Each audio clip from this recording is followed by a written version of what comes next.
Le pays sans fleurs. Comme il ne pouvait plus supporter les hommes et leur méchanceté, le plus puissant de tous les sorciers avait décidé de quitter son pays et de se réfugier tout au sommet de la plus haute des hautes montagnes. Aussitôt dit, aussitôt fait. Un grand malheur s'abattit sur la nature. Toutes les fleurs, celles des bois, celles des prairies, celles des collines, celles des bords de mer, celles des berges, des rivières et celles des lacs moururent instantanément.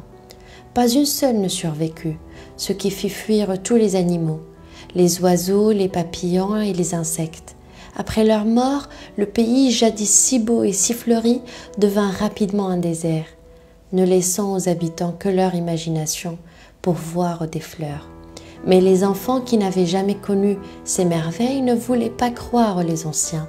« Vous ne racontez que des histoires », leur disait-il, et ils s'en allaient tristes dans les étendues grises d'un pays sans fleurs. Parmi tous ces enfants, il en était un qui ne pouvait imaginer que tout eût disparu pour toujours. Lorsque sa mère, lassée de raconter l'ancien temps, se taisait, il réclamait encore et encore d'autres histoires, car il aimait entendre parler de la beauté des fleurs. Il pensait que lorsqu'il serait un homme, il partirait à la recherche du grand sorcier et lui demanderait de redonner de la couleur au pays. Et les années passèrent. Un jour, il fut grand. Son amour des fleurs avait grandi avec lui. Il s'en alla donc trouver sa mère et lui dit « Mère, je vais m'en aller à la recherche du grand sorcier et lui demander de nous rendre les fleurs. » Sa mère le regarda avec des yeux remplis d'effroi. « Mais fils, s'écria-t-elle, tout ce que je t'ai raconté n'était que des histoires.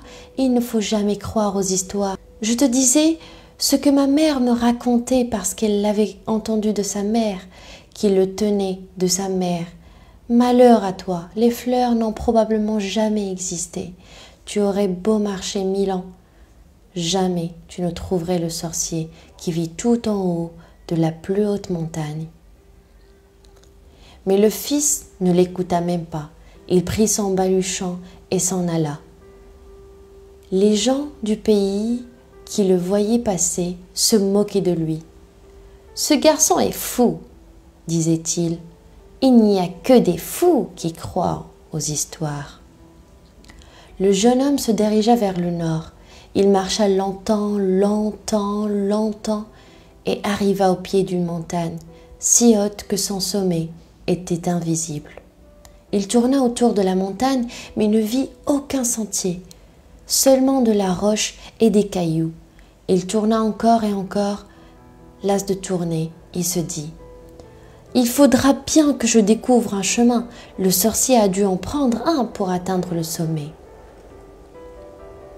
Il inspecta avec attention les rochers et finit par découvrir une petite marche. En regardant de plus près, il aperçut une autre petite marche, et puis une autre et une autre. Lorsqu'il leva les yeux vers le sommet de la montagne, il aperçut un escalier, et il se mit à grimper sans jamais regarder en bas pour ne pas avoir le vertige. À la fin du premier jour, il s'arrêta sur une terrasse. Le sommet de la montagne n'était pas visible.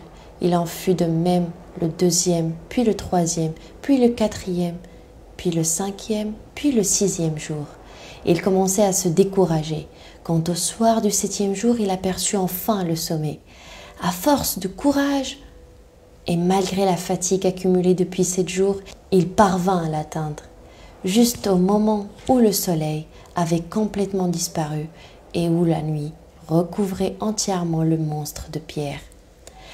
Arrivé tout en haut, il devina une source. Il se pencha pour y boire un peu d'eau. Au premier contact sur ses lèvres, toute sa fatigue s'évapora. Il se sentit fort et heureux comme jamais dans sa vie. Tout à coup, derrière lui, il entendit une voix qui lui demanda ce qu'il était venu chercher sur la plus haute des hautes montagnes. « Je suis venu, dit-il, pour rencontrer le grand sorcier et lui demander de nous rendre les fleurs et les insectes. Un pays sans fleurs, sans oiseaux et sans abeilles est triste à mourir. Seule la beauté peut rendre les gens bons, et je suis certain que ceux de mon pays cesseront d'être méchants si le sorcier leur redonnait les fleurs. » Alors le jeune homme se sentit soulevé par les mains invisibles. Il fut transporté délicatement vers le pays des fleurs éternelles. Les mains invisibles le déposèrent sur le sol, au milieu d'un tapis de fleurs multicolores. Le jeune homme ne pouvait en croire ses yeux. Il y en avait tant. Jamais il n'avait imaginé que les fleurs puissent être aussi belles. Dans l'air, un délicieux parfum flottait et les rayons du soleil jouaient sur le sol multicolore. C'était comme si des milliers et des milliers d'arcs-en-ciel dansaient. La joie du jeune homme fut si grande qu'il se mit à pleurer.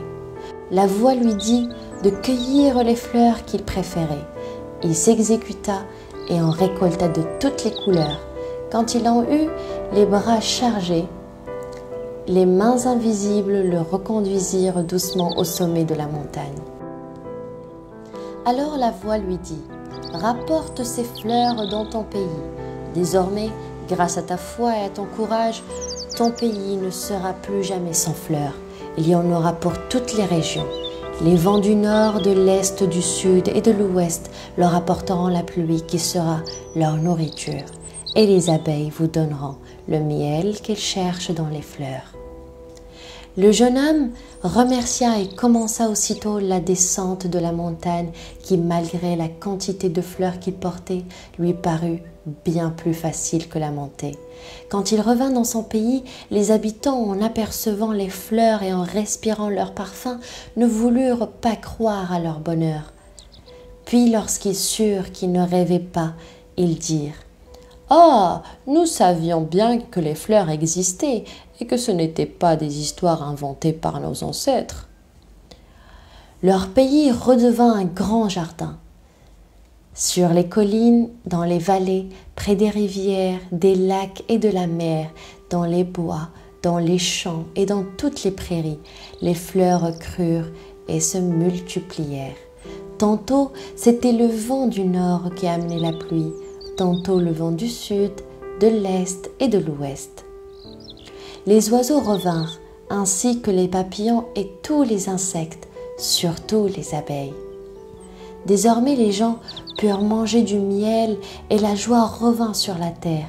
Quand les hommes virent leur pays transformé grâce au jeune homme qui avait osé ce que personne n'avait cru possible, ils lui demandèrent d'être leur roi. Il accepta et devint un roi bon, courageux et intelligent. « Rappelons-nous, disait-il, que c'est la méchanceté des hommes qui a entraîné la disparition des fleurs de notre pays. Et comme personne ne voulait recommencer à habiter un désert et à être privé de miel, chacun s'efforça désormais d'être aussi bon que possible pour ne plus jamais fâcher le grand sorcier.